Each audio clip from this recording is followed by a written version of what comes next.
coming up on this springtime ATV News. Oh!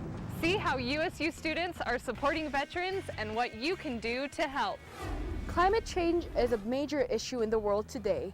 You'll hear from an expert who has a unique way of explaining it. Your USU life may become more diverse and fun with a new housing complex being built, if it finishes in time. Utah State softball opened up at home with not one, not two, but 3 games against a conference opponent all in the same weekend, and we'll show you how they did. In weather, it may be cold outside right now, but I'll let you know when you can ditch the jacket and grab the shades. All that and more on this edition of ATV News.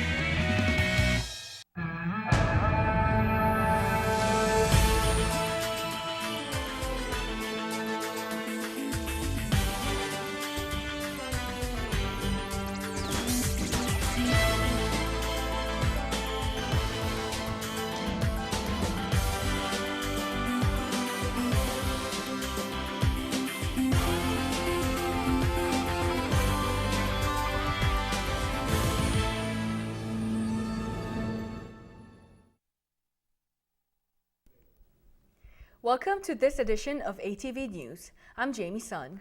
And I'm Caroline Peterson. Community members were outraged when they first heard what this young mother had done. But will her sentence be enough? Leslie Jensen walked into court Tuesday and waited to hear what her sentencing would be.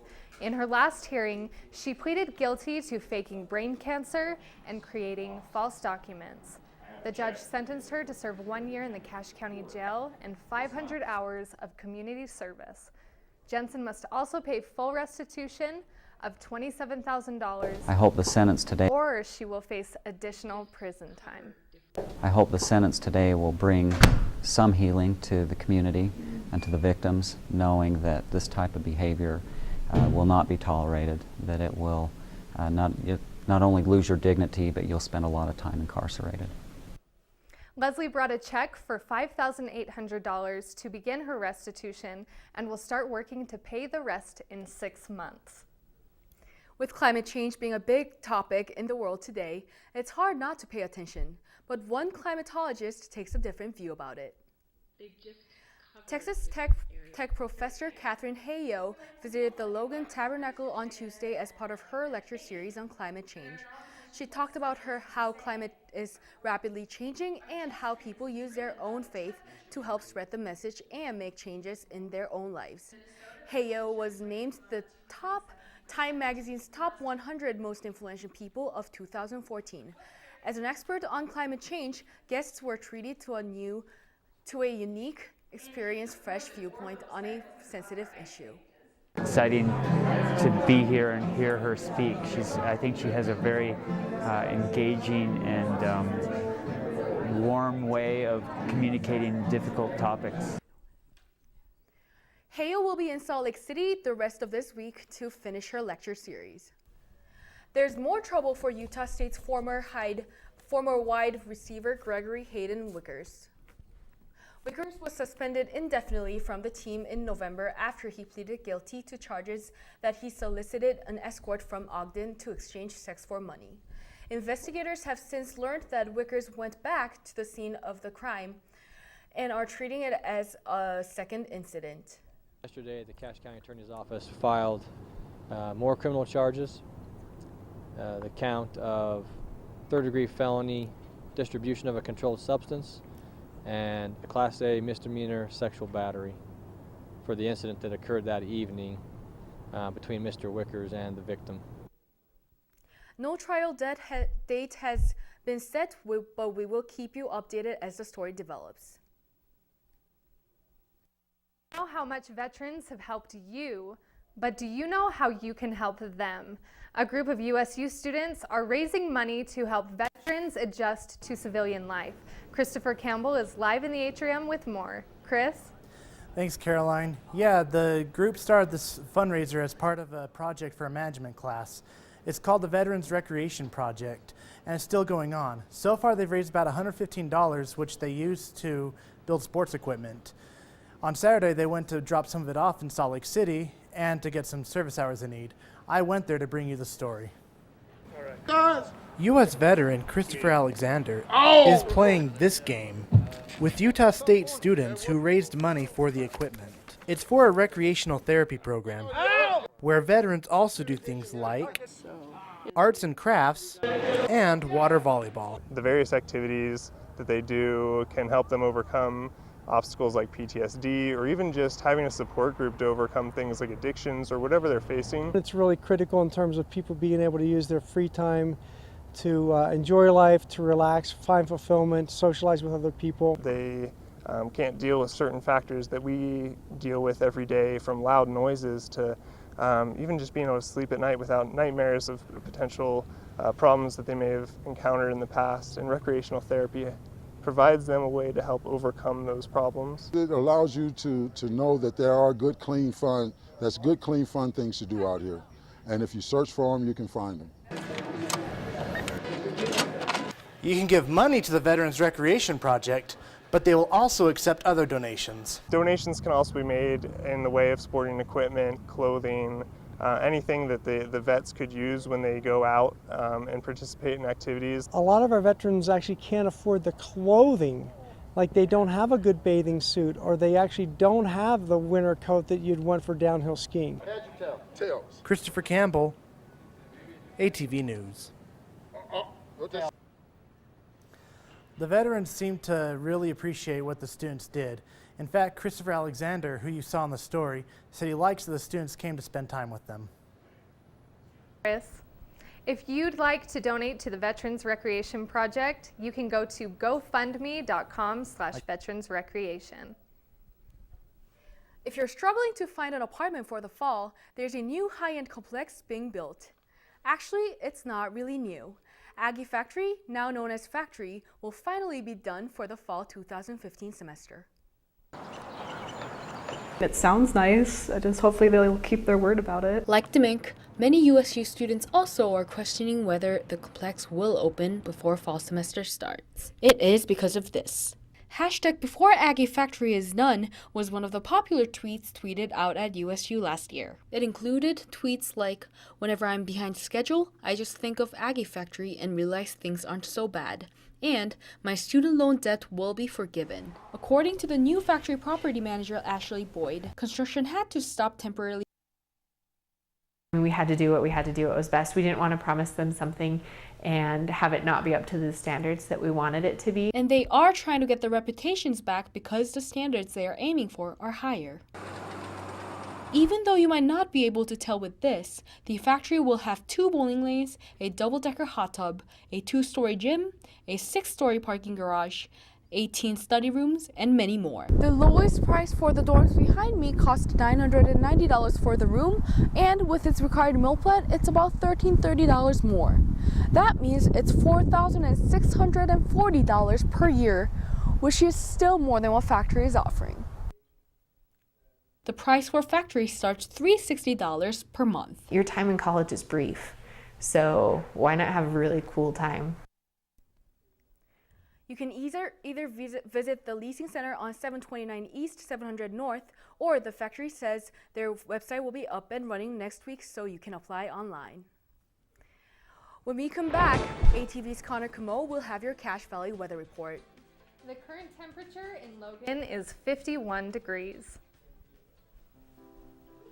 Sorry, I've got big ideas. As a college student, you have big ideas to make a big difference on campus. Why not get funding for those ideas in a big way? The Blue Goes Green Grant provides funding for student sustainability projects. These projects help USU students be more environmentally responsible, live healthier, and save money. To find out more, go to usu.edu/BGG. Get funding for your Blue Goes Green idea in a big way. Blue Goes Green. Make a difference.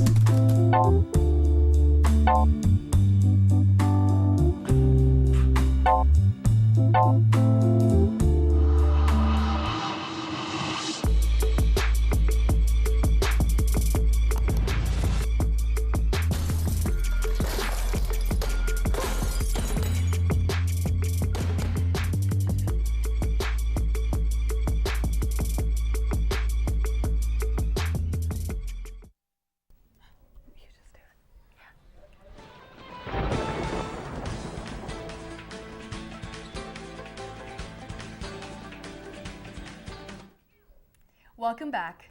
Yeah, so Connor, we've been experiencing some rain this week. Will there be some sunshine in the forecast?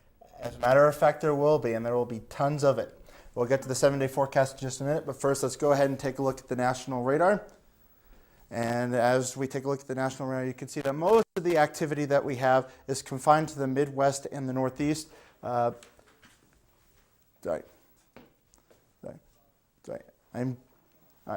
So up here in the northwestern United States, this is normal for this time of year. We do see some storms like this, some showers move into here, but nothing too big. As we go ahead and take a look at what's happening in the Midwest, some of these storms are actually strong to severe, which means we could see tornadoes, large hail, lots of wind, and very heavy rain. So they might want to keep an eye out for that.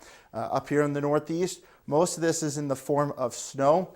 And of course, we know all too well what the winter has been like up in the Northeast, so they don't need any more of the snow, but unfortunately they're going to see it. But just a few inches is going to come out of this system, so nothing too bad there. So as we go ahead and take a look at the state radar, there we go, we can see that it's relatively clear. Nothing going on all the way from the Wasatch Front down to St. George and everywhere in between.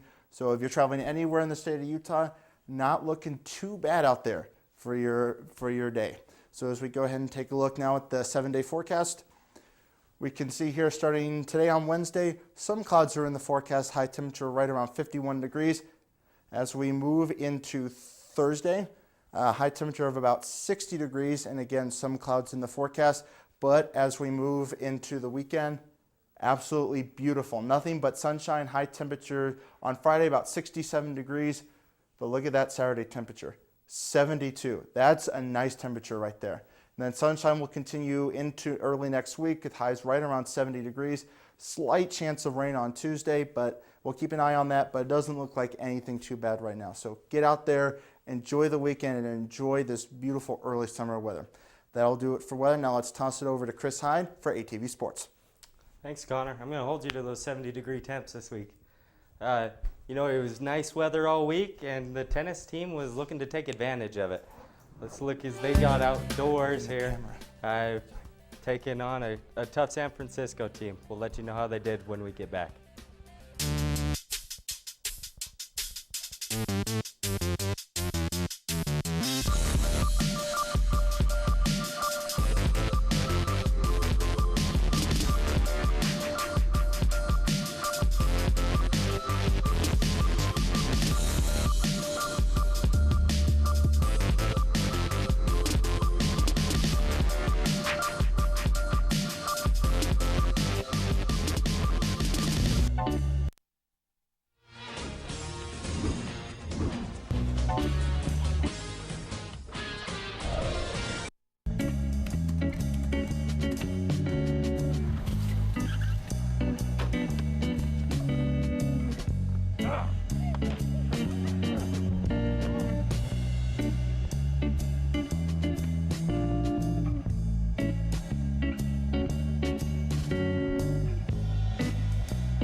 Time to break out the old dusty mitt and a big bag of sunflower seeds and play ball.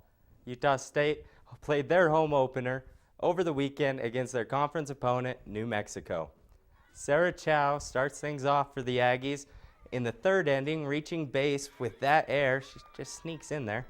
And then a nice piece of hitting here by Jolene Coons, who lays out the double to left center. And then you see Speedy Chow runs around the bases and slides into home to get the first RBI of the game. Then comes up Ali Armendariz, who hits this blooper over the first baseman, and it drops in over, you see, nobody got it. And then the Aggies would end up with 3 runs in the inning. And that strikeout right there would send the Lobos back to their hotel rooms with no runs and only 1 hit, thanks to a dominant piece of pitching by Noel Johnson, leaving us a final score of 4-0. Tomorrow we really have to step it up because it's not going to be an easy game. They're going to want to come out and beat us. I don't think they expected us to shut them out today, so we really have to come out on top and expect to just come out and play tomorrow. Both teams had the sticks working in Game 2, and here in the 7th inning and final inning, the Aggies trailed by 1 with the tying run on first, and Nicola Rada just lines one out to right center, and here comes Noelle Johnson. She's got a piece of heroics, and nope, well, she wasn't in time to beat the throw, and that gives us a final of 8-7 for the Lobos. After we gave up the 4 runs offensively, then we came back flat, bottom 2. And then we kind of got back into it and did fine, but it's those little lulls that we can't have. Now with the series tied at 1 game apiece, the Aggies look to finish off their 3-game homestand against the Lobos, and they had their stud, Noelle Johnson, back on the mound. Things didn't start off all that pretty for the Aggies, who have 2 players going for this pop-up, and wait, stop, I can't watch this. I'm a bit queasy when it comes to this kind of stuff. That's my job?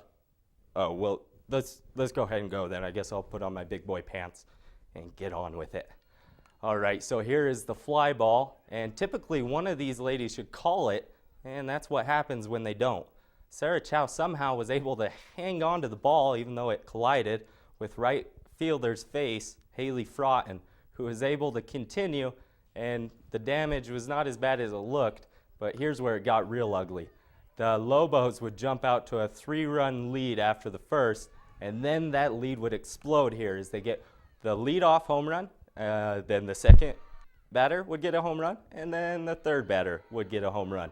Back to back to back home runs, and they crushed Utah State in the 3rd and final game with a 12-2 final score. You might be asking yourself, isn't that the same pitcher who was only able to give up 1 hit in the first game? Well, yes, but you have to remember that she threw in all 3 games and started in 2 of them. Unfortunately, a good batter will eventually figure you out, and Johnson is on the mound right now against Idaho State. Softball was not the only team to enjoy the warm weekend, as men's tennis team was back outdoors Friday to take on 59th ranked San Francisco. You see here our number 1 player, Dennis Baumgartner, just getting outworked for the point by Bernardo Sarajevo. And again here, you see the drop shot as Baumgartner, who just is not able to get to it. And he gets ran off the court, losing in 2 sets, 6-4, 6-5, 6-0. Jaime Barajas was able to get the ace there and get our cameraman hit as well, but hit while tying the overall match 3-3. But the Aggies would not be able to close out the deciding singles match, giving them a loss of 4-3. We need to be more fired up. Like these are the matches we want to play against top 70, top 50 teams, and we want to be at that level, and we really are. It's just a matter of 1 or 2 points here and there. The team is on the road this Sunday to try to shake off the 2-game slump as they take on their Mountain West opponent, 79th ranked UNLV. Well, the Utah Jazz went on a roll after the All-Star break, and they have lost 2 of their last 3 games going into the Monday matchup against the Timberwolves without Gordon Hayward, who sat out with a minor shoulder injury. You see here, Derek Favors gets the ball and uses the powerful move to explode to the rim for the dunk. He earned his 7th double-double since the break, and he had 19 points and 12 rebounds. And here you see Rudy Gobert just go up with a powerful block, and that's a big French forget about it. Well, that was Derek Favors who cleared out room with that spin move. And let's see here, as somebody else who knows some elevation, down by 3, Zach Levine fires the bomb from deep, the rookie coming in clutch late. Levine and the number 1 draft pick, Andrew Wiggins, combined for 49 on the night. But Trey Burke looks for a chance to win it late and comes off the screen from Favors and loses control, and oh no, fades out of bounds. That's a tough shot, and we're going to overtime in Salt Lake. Levine puts the Timberwolves up by 2 with those free throws, and with 4 seconds left, Burke races down the floor for a 32-foot prayer, but it goes unanswered. Final score, 106-104. The Jazz definitely missed Hayward's 19 points a game, but a good night for Aussie rookie Joe Ingles, who put up a career-high 18 points. The team is back at home tonight and may be playing the Timberwolves without Hayward, who is listed as day-to-day. The women's gymnastics team will be packing their bags for Cal Berkeley to appear in their second straight NCAA regional appearance. The team here, as they get the news that they have just gotten into the tournament as a 5th seed in the region, and they'll be going up against familiar opponents in BYU, Cal Berkeley, and Boise State. Since from the beginning of the year they were expecting it, I think when they walk into that arena, they're not going to be so nervous. They're going to feel like they were meant to be there, and just going 2 years in a row is pretty exciting. And we'll keep you posted on that as they go to Cal to compete on April 4th. But that's it for sports. Let's go ahead and throw it back over to you guys at the desk. Thanks, Chris. When we come back, if you like to break your neck to try and figure out words, we have a game for you. See how some people do it with ease. Today, 1 out of every 4 American kids is Hispanic. That means many of the future doctors who will care for us, the engineers who will build our cities, the scientists and entrepreneurs of our country can be your kids. We all know how hard it is for you to send them to college. This is why we want you to know you are not alone. And every day, more people support you to make it happen. Many support you. And the Hispanic Scholarship Fund helps you prepare, plan, and pay for your kids' college education. Learn more at hsf.net. NFC, AFC, offensive linemen, defensive tackles, quarterbacks, and cornerbacks are all living united to ensure the academic success of millions of kids in our communities all the way to graduation day. But that won't happen without you. So take the pledge at unitedway.org. Make a difference in the life of a child. Suit up like your favorite NFL players and become a volunteer reader, tutor, or mentor with United Way.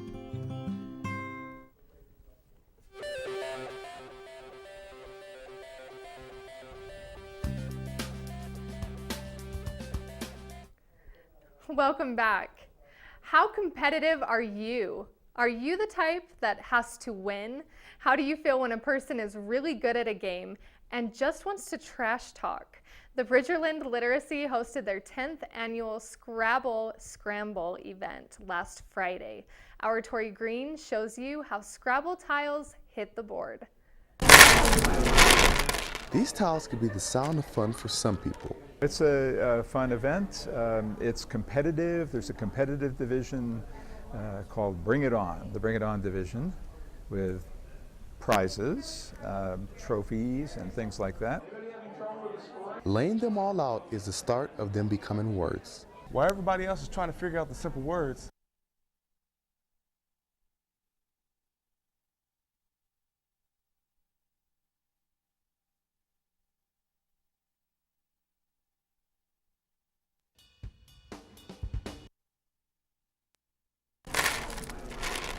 these tiles could be the sound of fun for some people. It's a fun event.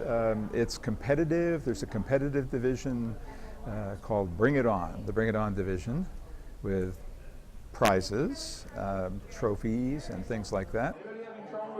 Laying them all out is the start of them becoming words. while everybody else is trying to figure out the simple words, I'm trying to figure out the word that's worth the most points. Oxyphenbutazone. Bring it on. Although no one spelled oxyphenbutazone, they still raised enough money to support the literacy costs. What our goal is we know that there's a 6 to 9% of citizens that are either below reading level or are non-readers. And so we just want to provide them an opportunity to learn to read. The fundraiser helps people like Andy, who's really excited about the event. It's great to see how many people want to come just for the fun, but to support Bridgerland Literacy. But building words isn't the only way to get involved. We do one at Herms, and then other restaurants will let us come in for an evening. So we try to do several smaller fundraisers, but this is our big one. Tori Green, ATV News. Hakasif and Butazone. I'll have to remember that the next time I go to play Scrabble. Skiing, dog sledding, rock climbing, these are just a few activities that a local group, Common Ground, offers. Amy Reed from the documentary class hit the slopes to bring you the story. We're an organization in Logan, and we do therapeutic recreation. So we enrich people with disabilities' lives by doing outdoor recreation with them. We spent the whole day skiing, and it was rad. Howdy, Bam Bam! Yeah!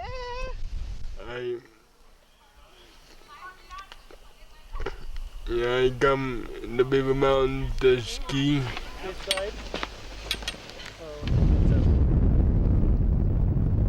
I enjoy this more than anything in my life.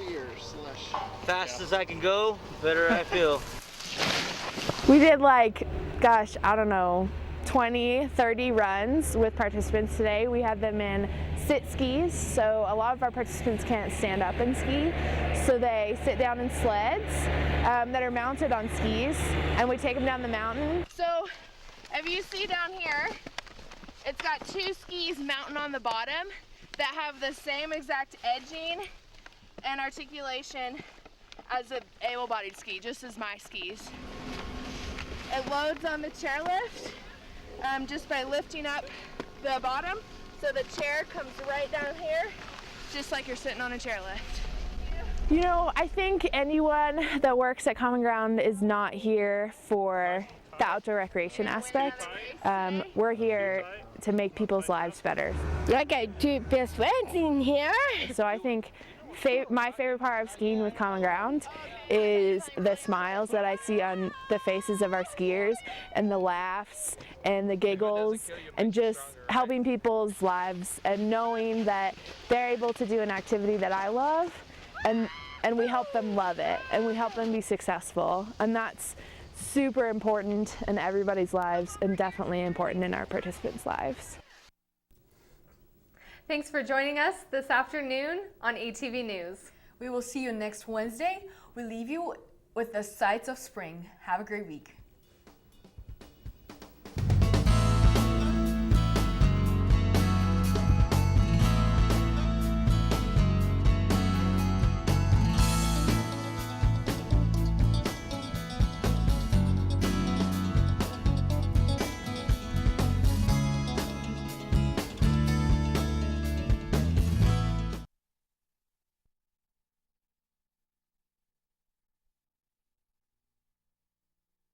I'll feel safer when I'm playing outside.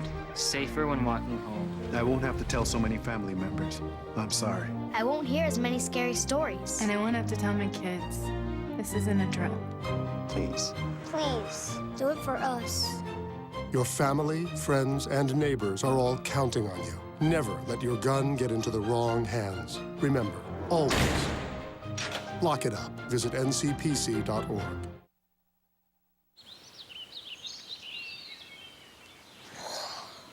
Oh, look, a redhead. Staring contest.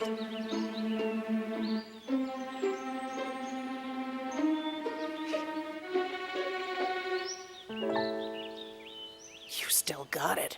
I know. Come alive with the forest. The dad was cute. You were looking right at us. Visit discovertheforest.org to find a forest near you. Up, college is hard. Down, those books are heavy. My sport is football, but my passion is education. So every year I take promising high schoolers on a college tour to show them that higher education means a brighter future. My name is Nnamdi Asamoah. I don't just wear the shirt, I live it. You can be a reader, tutor, or mentor too. Take the pledge at liveunited.org/volunteer. Do you wear this?